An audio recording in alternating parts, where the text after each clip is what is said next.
예배의 자리와 그리고 기도의 자리로 채워가신 여러분 가운데 성령 충만의 은혜가 있기를 소망합니다. 오늘도 사단이 우리에게 속삭이는 유혹에 대해서 함께 나누어 보려고 합니다. 오늘은 그 중에서 진리를 어떻게 속이고 있는지, 우리가 따라야 될 진리를 어떻게 왜곡하고 있는지를 함께 나누어 보려고 합니다. 우리가 잘 알고 있듯이 진리는 분명합니다. 주님께서 자기 자신에 대해서 말씀하실 때 요한복음에서 이렇게 말씀하십니다. 요한복음 14장 6절의 말씀입니다. 예수께서 이르시되 내가 곧 길이요 진리요 생명이니 나로 말미암지 않고는 아버지께로 올 자가 없느니라. 그렇죠. 말씀이신 예수님만이 참 진리가 되십니다. 그 진리 안에 거할 때 우리는 자유를 누리게 된다고 주님께서 또한 말씀하십니다. 진리를 알지니 진리가 너희를 자유롭게 하리라. 진리를 알라고 이야기하시죠. 그러니까 주님을 알라는 말씀입니다. 우리가 누구에게 속해 있고 우리의 정체성이 누구인지 주님께서 알라고 말씀하시는 거죠. 그럴 때 우리가 자유를 누릴 수 있다는 것입니다. 사도 요한도 오늘 본문에서 말씀에 똑같이 우리에게 전하고 있습니다. 본문 2절의 말씀입니다. 이로써 너희가 하나님의 영을 알지니 곧 예수 그리스도께서 육체로 오신 것을 시인하는 영마다 하나님께 속한 것이요. 알아야 합니다. 우리는 그것도 분명하게 알아야 됩니다. 우리가 어디에 속했는지를 분명하게 알아야 한다는 것입니다. 그런데 참 자유를 누리게 되죠. 우리가 주님 안에 속했을 때, 진리이신 주님 안에 속해 있을 때만 우리는 참된 자유를 누릴 수 있습니다. 하나님 안에서만이 참된 자유를 누리며 그 복을 누리며 살아갈 수 있게 되는 것이죠. 그것이 처음 창조되었을 때의 에덴 동산에서 하나님께서 원하시던 대로의 그 삶의 모습의 시초입니다. 그것이 원래 우리 인간의 삶의 모습이었죠. 창조된 목적대로 사는 삶 말입니다. 계속해서 말하고 있습니다. 우리가 살아야 될 이 삶의 모습이 언제 깨어지게 되었는가? 사단의 유혹에 넘어졌을 때, 죄의 유혹에 넘어졌을 때 우리의 원래의 목적, 이 창조된 목적대로의 삶이 깨어지게 되었습니다. 진리에 관한 부분도 마찬가지입니다. 사단도 분명 이 진리의 말씀이 우리를 자유롭게 한다는 것을 알고 있습니다. 죄와 사망의 권세로부터 자유를 누리게 된다는 것을 사단 또한 알고 있죠. 근데 그것을 하나님께서는 원하시는 삶이지만 사단은 결코 원하지 않는다는 것입니다. 하나님 안에서 거하며 진정한 자유를 누리는 삶을 단 1초도 보고 있을 수 없는 거죠. 어떻게 해서든 이 삶의 자리에서, 우리가 살아야 되는 이 삶의 자리에서 떨어뜨리려고 노력합니다. 다시 죄와 사망의 종노릇하며 그 죄된 삶을 살도록 조금씩 우리를 넘어뜨리려고 한다는 거죠. 잘못된 생각을 통해, 거짓 진리를 통해 다시금 우리를 이 세상의 수준으로 낮추려고 합니다. 그렇기 때문에 사단은 오늘도 여전히 우리에게 다가와 속삭입니다. 하나님의 말씀이 정말 그래? 사단이 직설적으로 나온다면 전에도 말씀드렸다시피 우리는 경계할 겁니다. 저건 우리를 넘어뜨리려는 사단의 계략이구나. 조심하겠죠. 이번에도 사단은 뻔하게 나오지 않습니다. 역시 교묘하죠. 한번 이 두 가지 문장을 비교해 보시기 바랍니다. 먼저는 이 문장입니다. 진리는 우리를 자유롭게 한다. 그리고 그 다음 문장은 이렇습니다. 우리는 자유롭게 진리를 따른다. 차이점이 느껴지십니까? 문장의 순서와 구성이 아주 조금 달라졌을 뿐입니다. 그런데 이 조금 달라진 것 때문에 아주 큰 차이가 발생됩니다. 먼저는 그 주체가 진리에 있습니다. 하나님께 있다는 거죠. 하나님께서 우리를 자유롭게 하십니다. 그런데 후자는 우리가 그 진리를 마음껏 선택한다는 것이죠. 사단은 우리에게 자유롭게 진리를 따르라고 이야기합니다. 취사 선택을 하라는 것이죠. 분명 하나님의 말씀을 따라 사는 것 같습니다. 말씀대로 사는 것 같죠. 그러나 하나님의 말씀대로 사는 것은 아닙니다. 이 작은 차이, 이 아주 작은 차이가 우리의 삶을 복음의 삶에서 멀어지게 하고 이 세상의 삶으로 바꾸어 버린다는 것입니다. 점점 그리스도인이라는 우리의 겉모습은 갖고 있지만 우리의 속사람은 세상과 전혀 다를 바 없이 살아가게 만든다는 것이죠. 우리의 정체성을 잃어버린 삶으로 사단은 조금씩 이렇게 교묘하게 우리를 속여 넘어가지게 합니다. 마치 이런 것입니다. 한 번쯤 이런 경험을 해보신 적이 있을 것입니다. 방이나 사무실 같이 밀폐된 공간에 오래 있다 보면 우리는 그곳의 냄새를 잘 느끼지 못하게 됩니다. 그러다가 잠시 밖에 나가서 들어오거나 혹은 다른 사람이 그 방에 들어오면 냄새가 난다고 하면서 환기를 하는 경험을 한 번쯤 해보셨을 것입니다. 우리의 코는 참 쉽게 둔감해집니다. 같은 냄새를 맡고 있으면 점점 그 냄새에 지치게 되는 것이죠. 약 1분 이내에 우리는 70%의 그 냄새를 잃어버리게 된다고 합니다. 그러니까 둔감해지는 겁니다. 한 30% 갈수록 더 그 냄새를 느끼지 못하게 되는 것이죠. 냄새쯤 못 맡으면 어떨까라고 생각하실 수 있습니다. 그러나 냄새를 못 맡게 될 경우 또다시 잃는 부분이 있습니다. 바로 맛입니다. 실제로 맛이라는 감각을 느낄 때 이 후각이 90% 정도 관여한다고 합니다. 그러니까 우리가 감기에 걸려서 코맹맹이가 되면은 입맛이 떨어지죠. 냄새를 맡지 못하기 때문에 입맛 또한 떨어지게 되는 것입니다. 진리의 문제도 이와 같다는 거죠. 사단은 진리인 듯 진리 아닌 것에 우리를 자꾸만 노출시킵니다. 그러다 보면 점점 이 진리 아닌 것들, 마치 진리인 것처럼 보이는 이것들에 조금씩 둔감해지기 시작하는 거죠. 이것이 둔감해지는 게 어떻겠냐라고 생각할 수 있는데 그러다 보면 우리는 점점 죄에 있어서도 둔감해진다는 것입니다. 진리를 우리 마음대로 취사 선택하면서 죄가 죄됨을 잊게 만든다는 것이죠. 점점 죄와 사망의 권세를 이끌어가는데 우리는 그것을 느끼지 못하게 된다는 것입니다. 둔감해져서 자유인에서 종노릇하는 노예로 변하게 된다는 것입니다. 그래서 계속해서 진리인 듯 진리 아닌 것들을 우리의 삶에 계속해서 선포하는 것이죠. 신약시대를 살고 있던 초회교대 사람들도 이와 같은 문제를 경험했습니다. 그리고 이와 같은 문제를 고민하고 어려워하면서 그 답을 찾으려고 했죠. 이 문제에 대해서 사도 요한은 이렇게 전하고 있습니다. 본문 1절의 말씀입니다. 사랑하는 자들아 영을 다 믿지 말고 오직 영들이 하나님께 속하였나 분별하라. 많은 거짓 선지자가 세상에 나왔습니다.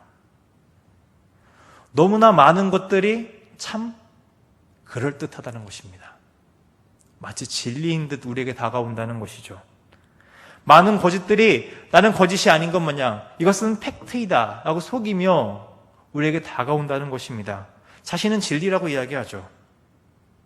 전에도 함께 나누었던 주제입니다. 우리는 포스트 모더니즘 시대에 살고 있다. 너도 옳고 나도 옳고 우리 모두가 옳은 세상에 살고 있다는 것이죠. 모두가 옳아야만 하는 시대에 우리는 살고 있습니다. 이것은 다시 말하자면 누가 옳은지에 대해서 관심이 없다는 것입니다. 무엇이 참된 진리인지 중요치 않다는 것이죠. 그저 나를 중심으로 내가 옳다고 생각하는 것이 진리이고 내가 옳다고 생각하지 않는 것은 비진리인 세상에 살아가고 있다는 것입니다. 얼핏 들으면 괜찮은 것처럼 보입니다. 황희정승의 이야기처럼 너도 옳고 나도 옳고 서로가 옳으니까 이해하고 배려하는 듯한 세상에 사는 것 같죠. 서로의 옳음을 인정하며 그렇게 아름다운 세상을 살아가는 것 같습니다. 그런데 그 안을 자세히 들여다보면 전혀 그렇지 않다는 것입니다. 절대적인 진리는 외면한 채 자기 자신만의 진리가 옳다고 여기는 영적 교만에 빠져있는 삶을 살아간다는 것이죠. 상대방을 인정하는 이유도 그렇습니다. 내가 공격받기 싫은 거예요. 상대방의 진리를 옳지 않다고 여기며 상대방 역시 나를 공격하기 때문에 내 진리, 내가 옳다고 여기는 그 진리가 훼손되기 때문에 상대방조차도 인정해 주는 거죠. 그러니까 여기 이 모든 것은 자기 중심적이라는 것입니다. 내가 그 삶의 중심이 되어 있다는 것이죠. 수많은 거짓 진리들이 이와 같이 우리에게 다가옵니다. 네가 말하는 것이 진리야. 네가 생각하는 그것이 진리라고 우리를 속이고 있죠. 그렇게 다 자기의 뜻대로, 자기의 소견대로 옳은 삶을 살아가는 것이 오늘날의 시대입니다.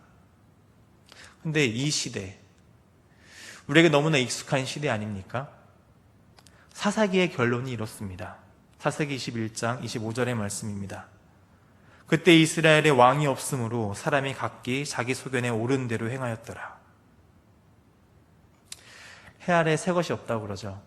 역사도 마찬가지입니다. 계속해서 반복되는 역사 속에 살아가고 있습니다. 이 역사도 마찬가지죠. 자기 소견대로 옳다고 여기는 그 세상. 그 잘못된 역사를 답습하면 어떻게 되겠습니까? 그 결과 우리 잘 알고 있지 않습니까? 옛사람을 따라 사는 그 삶의 결과를 우리는 알고 있습니다. 그렇다면 새 사람을 입은 우리라면 그 삶에서 벗어나야 한다는 것입니다. 여전히 우리는 옛사람의 사람을 따라서 그 옛 습관을 따라서 사는 삶에 너무나 익숙하기 때문에 새 사람을 입었음에도 불구하고 자꾸 내 소견이 나오게 되는 것이죠. 자기 소견대로 옳다고 여기는 대로 행동했던 사사의 시대가 어떠했습니까? 지금 그 모습이 다시 재현되는 시대를 살아가면서 그 말씀을 읽고 이 말씀 속에서 우리는 하나님의 뜻이 무엇인지, 우리가 회복되어야 되는 그 삶이 무엇인지를 찾고 돌이켜야 됩니다. 그러나 다시 그 죄의 역사는 끊임없이 반복됩니다. 구약, 신약, 그리고 오늘날에 이르기까지 이 비진리가 진리인 척하는 문제는, 자기 소견대로 옳다고 생각하는 이 문제는 계속해서 우리의 삶에 찾아와서 그 영향력을 미치고 있습니다. 아담과 하와 이후로 이 영향력은 끊임없이 우리를 괴롭히죠. 본문 3절의 말씀입니다. 예수를 시인하지 않은 영마다 하나님께 속한 것이 아니니 이것이 곧 적그리스도의 영이니라. 우리라 한 말을 너희가 들었거니와 지금 벌써 세상에 있느니라. 하나님의 말씀을 의심케 하고 그리고 자기 생각과 뜻을 넣어 그 죄의 길로 인도했던 이 사단의 영향력이, 그 적그리스도의 영이 계속해서 우리 삶에 역사하고 있다는 것입니다. 지금도 마찬가지죠. 오늘도 우리의 삶에 찾아와 그 생각을 우리 마음속에 넣고 있다는 것입니다. 그 사단의 음성은 그 모습만 바뀌었을 뿐이지 여전히 우리 삶에 동일하게 역사합니다. 사사시대에 하나님께서 왕되심을 의심하게 만들었습니다. 하나님이 왕이심에도 불구하고 우리에게는 왕이 없다고 이야기하죠. 하나님의 왕되심을 거절한 겁니다. 그리고 자기 스스로 왕이 되어서 자기 뜻대로 살아가는 것이 진리인 것처럼 살아갔습니다. 초대교회 때도 마찬가지였죠. 지금 요한공동체가 맞이하고 있는 그 상황도 그렇습니다. 영지주의와 같은 이단들이 찾아와 예수님의 인성과 신성을 없다고 그렇게 우리를 속여나가고 있습니다. 자신들의 생각과 학문이 진리인 것 마냥 교회 공동체에 찾아와 잘못된 진리를 주입하고 있죠. 오늘날도 마찬가지입니다. 네 생각이 옳다는 그 생각 속에 우리는 자기 자신이 내가 주인이 된 삶을 계속해서 살아가라는 그 세상의 음성에 취해 있는지도 모릅니다. 어느새 우리 스스로가 그 진리의 주체가 되어서 자기 자신만의 진리 속에 살아가게 한다는 것이죠. 계속해서 사단은 이렇게 우리의 수준을 하나님의 그 안에서 자유를 누리는 그 진리의 수준에서 고작 이 세상의 수준을 계속해서 낮추어버리고 발목을 잡는다는 것입니다. 끊임없이 이렇게 우리를 하나님께서 원하시는 삶으로 살지 못하도록 바꾸어간다는 것이죠.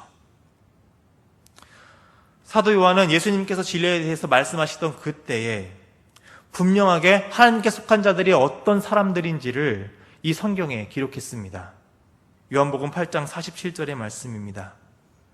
하나님께 속한 자는 하나님의 말씀을 듣나니 너희가 듣지 아니함은 하나님께 속하지 아니하였음이로다.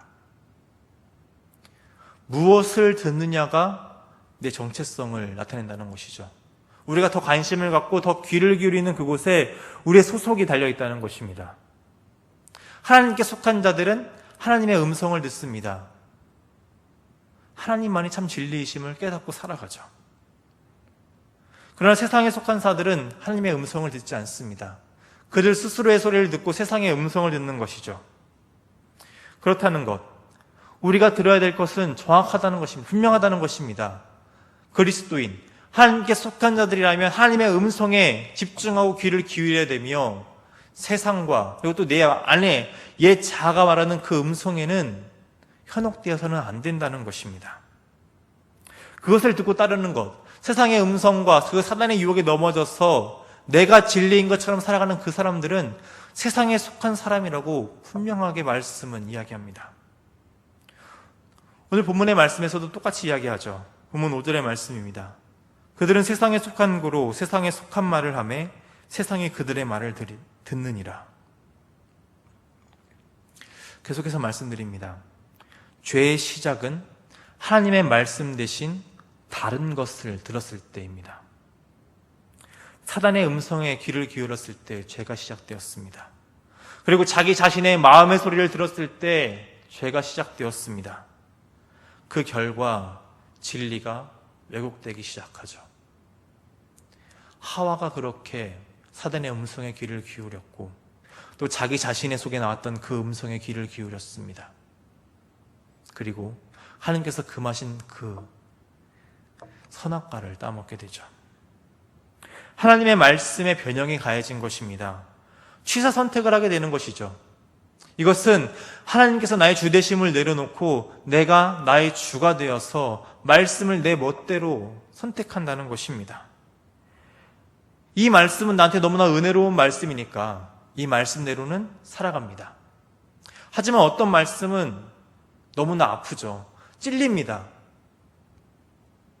나의 자신, 죄된 나의 모습을 바라보게 합니다. 그러니 싫죠. 이 말씀은 그러니 한 곳에 치워둡니다. 내가 실천할 수 있는 말씀들은 살아냅니다. 하지만 내가 실천하기 어려운 그 말씀들은 어렵다고 한 곳에 치워둡니다. 내 감정과 내 이성에 따라 이 말씀들을 선택하고 버리고 내 마음대로 해석합니다. 때로는 내 말을 전하기 위해 하나님의 말씀을 이용하기도 하죠. 그렇게 이 진리 되신 말씀을 내가 주가 돼서 왜곡하기 시작합니다. 그렇게 사단은 우리를 내가 주가 되도록 내 진리가 진리인 것 마냥 해석되도록 우리를 바꾸어간다는 것입니다. 이 삶에서 결코 하나님께서 원하시는 삶의 모습은 발견할 수 없습니다. 세상적이며 그리고 자기중심적인 삶의 모습만 발견할 수 있죠. 이 모습은 하나님께 속한 자들의 모습이 아닙니다. 세상에 속한 자들처럼 그대로 행동하는 모습들이죠. 마태복음 16장을 보면 베드로가 칭찬과 책망을 동시에 받는 장면이 나옵니다. 하나님의 음성을 귀를 기울였을 때 베드로는 엄청난 칭찬을 받죠. 하지만 자기 자신의 소리, 그 자신의 마음에 욕심에 귀를 기울였을 때 주님께서는 사단아 라고 말씀하시면서까지 그를 책망하십니다. 이것이 오늘날 우리의 모습을 비춰주는 거울입니다. 우리가 누구의 음성을 듣느냐가 중요하다는 것이죠. 우리는 이와 비슷한 문제를 동일하게 우리의 삶에서 경험합니다. 하나님의 음성을 듣고 싶죠. 하나님의 음성을 듣고 그대로 따르는 삶을 살고 싶습니다. 그 삶은 살아낼 때도 있죠. 그러나 너무나 많은 삶의 자리에서 그렇지 못할 때도 있다는 것입니다. 그러나 우리가 그리스도인이라면 발버둥 쳐야 한다는 것입니다. 온 힘을 다해야 된다는 것입니다. 내 목소리가 아니라 하나님의 음성을 듣기 위해, 이 진리 대신 하나님의 말씀을 따르기 위해 온 힘을 다 해야 한다는 것입니다. 사단은 끊임없이 우리를 계속해서 찾아올 것입니다. 계속해서 참된 진리를 따르지 못하도록 우리를 흔들 것입니다. 수많은 믿음의 사람들이 이 유혹에 넘어지기도 하고 승리하기도 했습니다. 오늘 우리도 이 사단의 유혹에 얼마나 많이 흔들립니까? 물론 승리할 때도 있고 넘어질 때도 있을 것입니다. 사단은 계속해서 우리가 이 삶에 살지 못하도록 넘어뜨립니다. 그리고 좌절감을 주죠. 넘어졌으니까, 실패했으니까 하나님께서 오늘 싫어하실 것이다. 그렇게 패배감과 거짓된 진리로 우리를 하나님의 자리에서 멀어지게 할 것입니다. 하나님과 함께하는 그 자리에서 떠나게 할 것입니다. 어디 사단의 유혹은 우리 인간에게만 찾아옵니까? 말씀을 보면 예수님께도 동일하게 찾아가서 유혹합니다. 사역 초기에 예수님은 3가지 시험을 받으십니다. 아니, 어디 3가지 시험뿐이겠습니까? 앞서 말한 베드로와 같이 제자들을 통해서도 사단은 예수님을 흔듭니다. 바리새인과 서기관들과 같은 종교 지도자들을 통해서도 우리 예수님을 흔듭니다. 그리고 주님을 찾아온 수많은 무리들을 통해서도 예수님을 흔듭니다. 그렇게 세상의 진리를 주님 앞에 내놓습니다. 그럴 때 우리 주님께서 어떻게 반응하셨습니까? 유혹에 넘어지지 않으시죠. 그 모든 유혹을 이기시고 승리하셨습니다. 그 3가지 유혹이 다가왔을 때 우리 주님께서 어떻게 승리하셨습니까? 기록되었으되 하나님의 말씀으로 승리하십니다. 이 기록된 하나님의 말씀을 온전히 알고 계셨기 때문에 그 사단의 유혹에 거짓된 진리에 흔들리지 않으셨습니다. 하나님의 뜻이 무엇인지 예수님께서는 분명하게 알고 계셨죠. 그러니 그 잘못된 진리, 조금 비튼 진리, 그 살짝의 유혹에 넘어지지 않으셨습니다. 그 말씀대로 살으셨고 그 말씀대로 행동하셨습니다. 결코 자의적으로 행동하거나 그 말씀을 판단하고 해석하지 않으셨습니다. 오직 하나님의 뜻대로만 그 삶을 살아내셨습니다. 그렇게 수많은 세상의 거짓 속에서, 그 거짓 진리 속에서 분명한 참 진리를 선포하시고 죄와 사망의 권세를 이기셨습니다. 그리고 우리에게 하나님 안에서 참된 진리를 경험하며 참된 자유를 누리게 하시는 은혜를 우리 가운데 허락하셨죠. 이제 우리 또한 결단이 필요합니다. 오늘 우리는 어떤 음성을 들을 것인지, 어떤 진리를 따를 것인지 선택해야 한다는 것이죠. 여호수아가 자신의 인생 마지막에 이스라엘 백성을 향해 외쳤던 것처럼 오늘 우리가 따를 그 진리를 선택해야 됩니다. 우리의 소속을 확실하게 해야 된다는 것이죠. 세상과 하나님 사이에 우리는 양다리를 거칠 수 없습니다. 우리의 소속을 분명하게 해야 됩니다. 내가 그리스도인이라면, 내가 주님의 제자라면, 하나님께 속한 사람이라면 하나님의 음성을 듣는데 온 힘을 다해야 된다는 것입니다. 우리는 우리가 속한 하나님의 음성을 듣는 자가 되어야 됩니다. 참 진리이신 예수님만을 따르는 삶이 우리의 삶이어야 됩니다. 흔들릴 때 있죠. 그럴 때마다 우리는 말씀을 붙잡아야 됩니다. 하나님의 음성에 귀를 기울여야 됩니다. 그렇기 때문에 우리는 말씀의 자리를 사모해야 됩니다.